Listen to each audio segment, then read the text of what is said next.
కంచి కామకోటి పీఠం వారి శ్రీ చంద్రశేఖరేంద్ర సరస్వతి విశ్వ మహావిద్యాలయం ఇంటర్ మార్క్స్ ఆధారంగా స్కాలర్షిప్తో కూడిన అడ్మిషన్లు.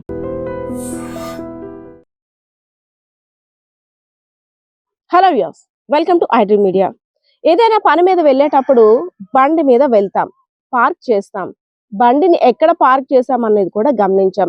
అది మండు వేసవైనా వర్షమైనా సరే బండిని పార్కింగ్ ప్లేస్ లేకపోతే ఎక్కడో చోట పార్క్ చేసేసాం, మన పని అయిపోయింది.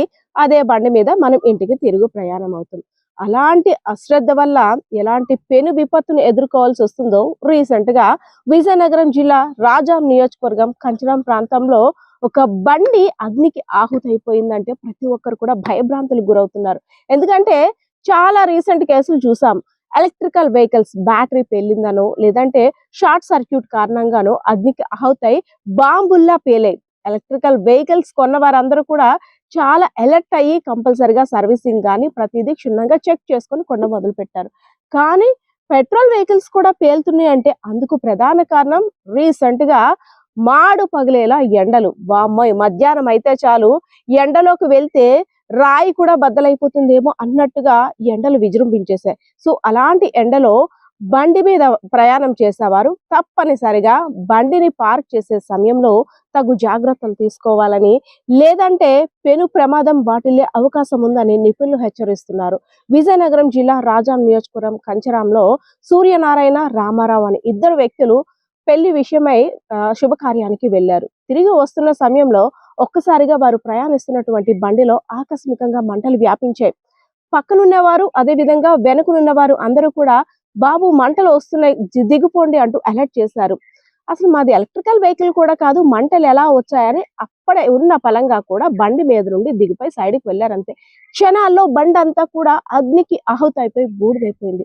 వెంటనే అగ్నిమాపక సిబ్బందికి సమాచారం అందించారు.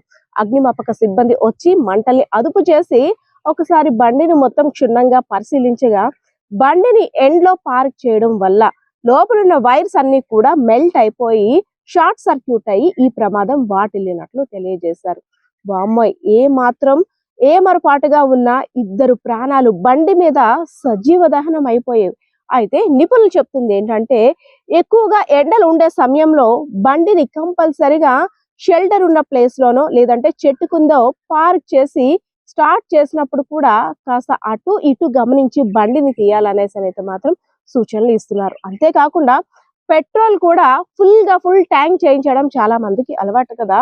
అలా కాకుండా కొంత ఖాళీ ఉండేటట్టు చూసుకొని ఆ పెట్రోల్ ట్యాంక్ ఫుల్ చేసిన తర్వాత కూడా ఎండలో ఉంచకపోతే ఇంకా ఇలాంటి ప్రాబ్లమ్స్ కి అయితే మాత్రం ఏవి కూడా మనం చూడాల్సిన అవసరం కూడా ఉండదు. కాబట్టి ఏముంది బండే కదా అనుకుంటున్నామా, అమ్మో ఈ మధ్య ఏసీలు, ఫ్రిడ్జ్లు, వాషింగ్ మిషన్లే కాదు బళ్ళు కూడా పేలిపోతున్నాయి. అంటే విపత్తు ఎలా వస్తుందో కూడా తెలియదు, మృత్యువు ఎలా కబలిస్తుందో కూడా తెలియదు. కాబట్టి బండి మీద ప్రయాణం చేసేవారు తప్పనిసరిగా తగు జాగ్రత్తలు తీసుకోవాలి. అందులో ఎండలో వెళ్ళేటప్పుడు తప్పనిసరిగా ఫ్యూయల్ చెకింగ్ కానీ సర్వీసింగ్ అంతా కూడా మొత్తం ఎక్కువగా ఎక్స్పర్ట్స్ దగ్గర చేయించుకుంటే ఇలాంటి ప్రమాదాలు జరగకుండా ఉండే అవకాశం ఉంటుందని అయితే నిపుణులు హెచ్చరిస్తున్న పరిస్థితి కనిపిస్తా ఉంది.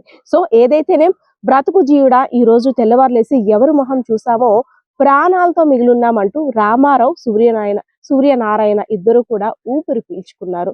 సో ఏదైతేనే బండిని కూడా మనం చాలా జాగ్రత్తగా మెయింటైన్ చేయాలి. ఎండలో వెళ్ళామా, తిరిగి వచ్చామా, పక్కన పెట్టేసామా అనుకుంటే అది కూడా మన మీద కోపగించుకొని అలానే మండిపోతుందని ఈ విజువల్స్ చూస్తుంటే తెలుస్తుంది. కెమెరా పర్సన్ బాలకిషోర్ తో పద్మ, ఐడ్రీమ్ మీడియా, విజయనగరం.